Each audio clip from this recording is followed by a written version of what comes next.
நீதிபதி ஜெயலட்சுமி டி சில்வாவுக்கு எதிரான வழக்கு கடந்த 11ஆம் தேதி கல்முனை நீதவான் நீதிமன்றத்தில் மேலதிக விசாரணைக்காக எடுத்துக் கொள்ளப்பட்டது.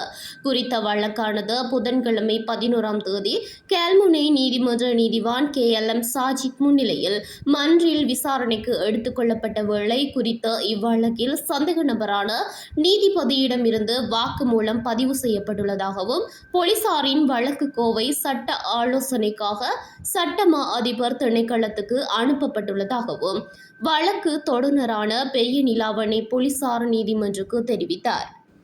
இவ்வழக்கானது மீண்டும் மார்ச் மாதம் 11ஆம் தேதியன்று சட்டமா அதிபரின் ஆலோசனைக்காகவும் மேலதிக விசாரணைகளுக்காகவும் அழைக்கப்பட தேதியிடப்பட்டுள்ளமையும் குறிப்பிடத்தக்கது.